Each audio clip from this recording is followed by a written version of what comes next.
Alright guys, what's going on? Welcome in. So look, as we all know, the 2022 New York Jets schedule was officially released yesterday at 8 p.m. And in this one, I wanted to give my record prediction. Okay, now I did want to say that I might actually revisit this topic in a few months, just because there's still so many really good free agents out there. We don't know where everybody's going to land. Injuries do happen, right? Training camp, preseason, it's still months away here, as well as trades, right? So there's a lot of stuff to kind of get to here with over the next couple of weeks and months. So anyway, let's not waste any more time. Let's jump right into the record prediction. So first things first, with week 1, the Jets are hosting the Baltimore Ravens. Okay, so a really tough opponent to kick things off, to kick off the 2022 season here. I'm gonna say it's a loss, right? I really like what Baltimore has done this offseason. I love the coaching staff. They're getting healthy. Lamar Jackson obviously coming back, and then they did make some additions to the offensive line as well, with adding Linderbaum at center, Morgan Moses, former Jet, at right tackle here. You look at the draft class, Kyle Hamilton, Travis, it's starter. If they're not a starter, they're injured and they're coming back, but once they get back, they're probably going to be a starter. Okay, so and this is just a personal viewpoint. I do think the Baltimore Ravens are going to go deep into the playoffs, and even though the Jets made tons and tons of upgrades, they've had tons of acquisitions throughout the course of the offseason, whether it's in free agency or the draft. There's a lot of positivity here too, with Zach Wilson going into year 2, the coaching staff going into year 2, everything like that. I still got to chalk this one up as an L in week 1 to the Ravens. Next up, week number 2 here, the Jets are going to be traveling to Cleveland to take on the Browns. Okay, now I could see this one going either way. Why?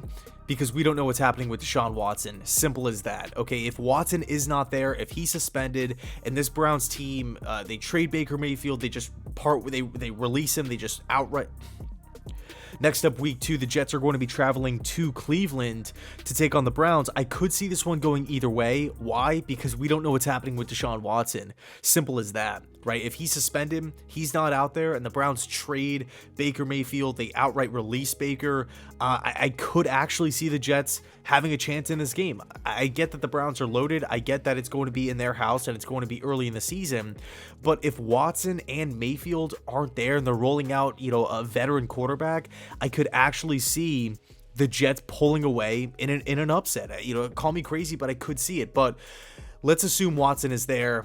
Obviously, if Deshaun Watson is on the football field, the chances of Cleveland winning football games, it goes through the roof. Okay, it really does. So, right now I'm going to give it a question mark, and don't worry, it will make sense in the end. We're going to do a worst case scenario where we take all the question mark games and we just chalk them up as losses, and then of course vice versa. A best case scenario where we take the question marks and put them as wins. Okay, so it will make sense, but for right now, we just don't know. We have no clarity on the quarterback position. Okay, so right now I'm gonna give it a question mark. Next up, week 3, another AFC North opponent here at home, MetLife Stadium, taking on the Cincinnati Bengals. I'm actually going to say a win. Right, we saw the Jets beat the Cincinnati Bengals last year with Mike White at quarterback. Okay, granted, it was in MetLife Stadium, and you could make the argument that, it was before Cincinnati really caught fire. Jamar Chase still really early in his career, and they might have slept on the Jets. All fair points, all completely valid, but I gotta say, I do like how the Jets match up, not only just personnel-wise with the Bengals, but also schematically. I think if you could take away the deep shots, if you could take away Jamar Chase in the deep parts of the field, you force Joe Burrow to consistently go underneath over and over again, I think you have a much better chance, right? Think about all the Jamar Chase highlights. You probably think about him going deep, beating a corner right off the line of scrimmage, and burning teams over the top. This Saleh defense is built, right? One of the pillars of the defense is not getting beat over the top with all of the cover 4, cover 3. Okay, so theoretically, I do believe, based off of the scheme, that the Jets will be able to hang in this game, and I think they're going to upset the Bengals here in week 3. Next up, week 4, the Jets are going to Pittsburgh to take on the Steelers. I'm going to say it's a loss. I do feel like Pittsburgh is due for a bounce back season. I just feel like they need some stability at the quarterback spot. Can you put the ball in play? Can you eat some clock? Can you not turn the football over? Can you pick up that 3rd and 4, 3rd and 5, 3rd and 6 with your legs? I feel comfortable with both Mitch Trubisky and Kenny Pickett back there. You have everything around the quarterbacks. I mean, they're walking into, both Trubisky and Pickett are walking into a fantastic situation. Think about it. 2 young, dynamic, playmaking star wide receivers, in my opinion, in Deontay Johnson and Chase Claypool. You have a star running back behind you in Najee Harris. The offensive line is good enough. A young up-and-coming tight end in Freiermuth. A ferocious defense. And you got to love that Pittsburgh Steelers coaching staff as well. In Pittsburgh, I think for me, I got to give it a loss. So in week number 5, the Jets are going to be taking on the rival Miami Dolphins, right? AFC, this huge game. First AFC East opponent of the season coming in week 5 in MetLife Stadium. I'm actually going to say the Jets walk away victorious here. I think not only do we just not know what's happening with Mike McDaniel? How is this offense going to look? But I think if we could assume what this offense is going to look like, it's probably going to look a lot like the New York Jets. Okay, Mike McDaniel, Robert Saleh, Mike LaFleur, they all came from San Francisco. And you can look at it from both sides of the coin. You can say, hey, Mike McDaniel's walking in. He is coached against Robert Saleh. He knows how Mike LaFleur likes to work, right? He knows all of this information. But then, looking at it through the opposite lens, Saleh went up against Mike McDaniel's offense over and over and over in San Francisco, and he's basically practicing against it every week too in Mike LaFleur's offense, right? So I think it's going to be interesting. I think that I really feel like the Jets-Dolphins games this year are really, really going to be hard to kind of project who's going to win. How are these teams going to fare against each other? I feel like it's going to be really just a big game of chess between the coaching staffs. Next up in week 6 here, the Jets are going to Green Bay. I'm going to say it's a loss. I still view the Packers as a top level team, an elite team in the NFC. I get it. I know they lost Devontae Adams, and that will definitely hurt them moving forward. But at the same time, you can never count out Rodgers. Okay, the guy is just so good, man. I am happy that this game is not going to be played in December or anything like that. So I was a little relieved to see the Jets going to Lambeau early in the year here, but at the end of the day, I still view Green Bay as a much better football team. Loss. Next up, week 7, the Jets are going to Denver to take on the Broncos here. By the way, I'm actually going to try to go to this game. I've been to, Arizona, Utah, Nevada, kind of that whole area, but I really want to get out to Colorado, man. It just looks beautiful. But anyway, I think I'm going to give this a loss. Hopefully, if I go, I don't experience a loss out there. But man, I'm looking at Denver. So good, man. So good. Russell Wilson. I will say Hackett coming in. We don't really know what he's going to look like as a true NFL head coach, finally taking over the reins of an organization here. But at the end of the day, so much talent. I feel like Vic Fangio constantly underachieved. They have young studs all over the defense. We actually played the Broncos last year in Denver and got absolutely bludgeoned in the I believe it was week 3 with Teddy Bridgewater and co.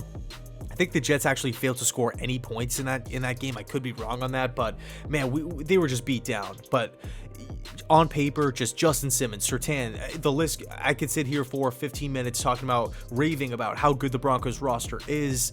Of course, everything comes down to execution and everything like that. I get it, but at the end of the day, I still view Denver as a much better football team right now. Next up, week 8, the Jets are back home after a long road trip, Green Bay and Denver, back in MetLife Stadium to take on the Patriots. I actually think the Jets will win this game.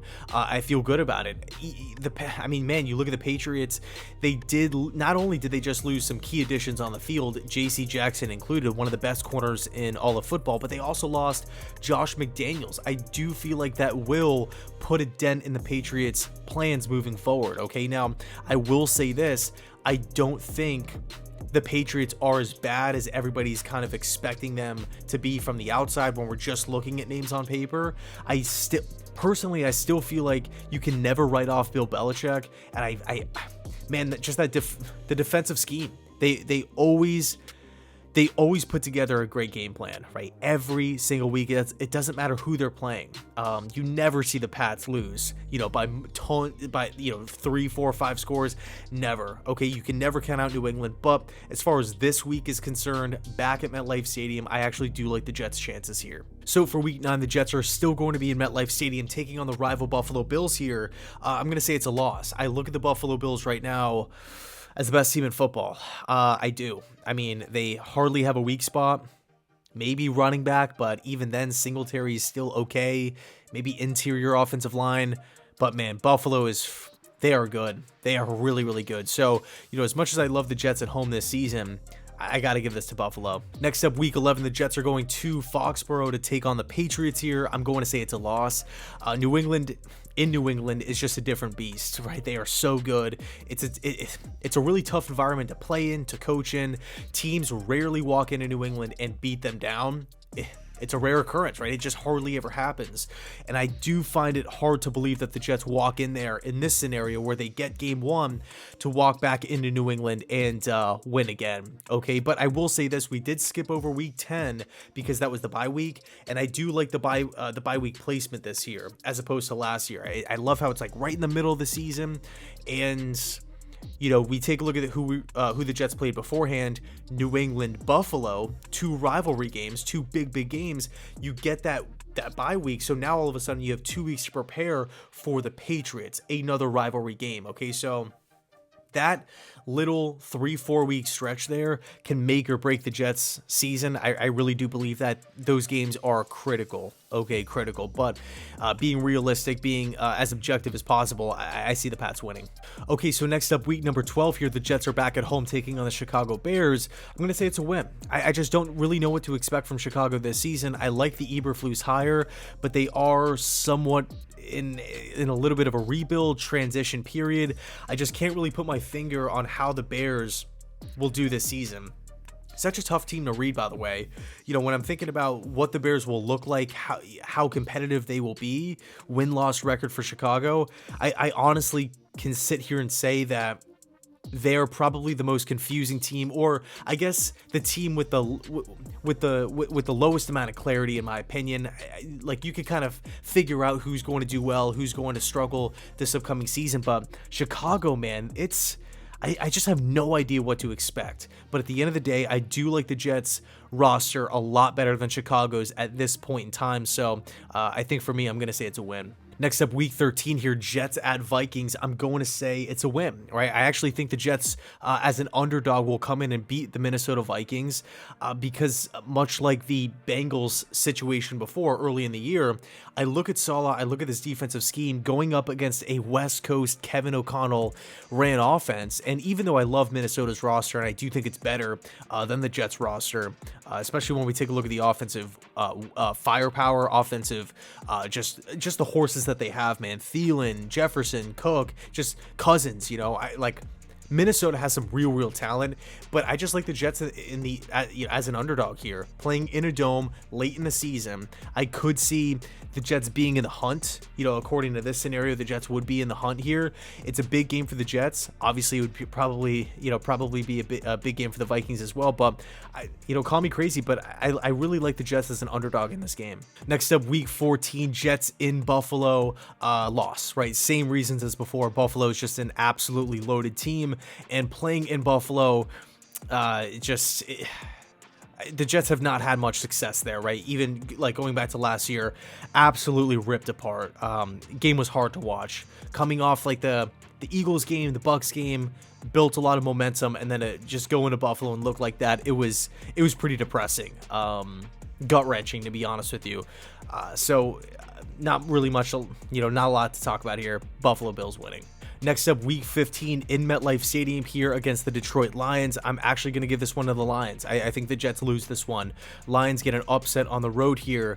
I look at Detroit. They added some awesome pieces. Aiden Hutchinson, Jamison Williams, DJ Chark. I'm not so sure when Williams will be back and ready to go, but this is a team that retained Tracy Walker. I think the Lions Jeff Okuda coming back to you, by the way. I think the Lions are for real. You look at how this team competed last year. Yeah, they lost a ton of games, but if we start taking a look at, single possession losses, the Lions were right up there. I wouldn't be surprised if they led the league in single possession losses. They had so many heartbreakers, right? Justin Tucker with that field goal, it was madness, right? Absolute pandemonium, game after game after game. They hung in there. This is a team that competes. Okay, they play really, really hard for Dan Campbell, and I actually think the Lions upset the Jets here at home.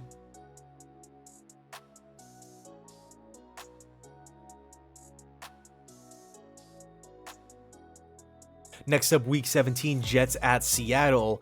This is going to be another one of those question mark games. I just couldn't get myself to hit the win button. The thing that kind of bugs me out here is the cross-country trip from New Jersey to Seattle to play a day game.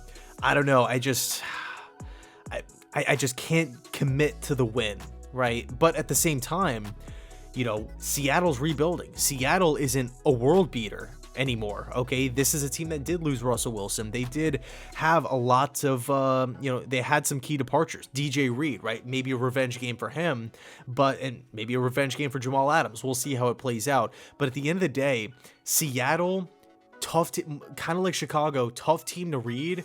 I do think they will be competitive this season. I don't think they're going to be a true wild card contender or anything like that, but I do feel like they will be a tough out. So for me, I'm giving it a question mark. And last but not least, Week 18 here, Jets at Dolphins. This one was tough, and I feel torn. I feel like completely split right down the middle, 50-50 win or loss. If I had to pick, though, I would say my needle is probably pointing to loss. I do feel like the Dolphins will be in the thick of it right to the very end of the season. But going back to that same point that we talked about before, Mike McDaniel, Robert Saleh, those two guys, both coming from San Francisco, how will they clash? I just feel like we have no idea how that specific battle will play out. But let's chalk it up as a question mark. Okay, so in total, 6 wins, 8 losses, 3 question marks. So in other words, worst case scenario, 6-11, best case scenario, 9-8. Okay, I think that's really the sweet spot. Personally, I think 7-9 is probably going to be the number. That's what I'm hoping for. That's what I'm also expecting. Okay, I think if the Jets manage to get 9-10 wins, that would be huge. Just imagine what that would do to the fan base. How would you feel? You'd be totally amped up. It'd be crazy. But on the flip side, if the Jets get 4 wins next season, I get it. The AFC East is tough. The AFC as a conference is really, really tough. But 4 wins? Are you kidding me? No, that cannot happen. 5 wins? No, unacceptable. For me, 6 wins, worst case scenario. Best case scenario, 9 wins for me. But I do feel like in the end, it might fall in the middle, 7-9 for me. So anyway, let me know your thoughts down below in the comment section. What is your record prediction for the New York Jets? And like I did touch on before at the start of the video, I might actually do a follow-up in a couple months. Same deal here, going through all the games, but just after all of these free agents have been signed, maybe somebody gets hurt, something like that. Or Deshaun Watson suspensions, like all this news that still has to come down. So anyway, let me know your thoughts down below in the comment section. Thanks so much for watching, and as always, go Jets.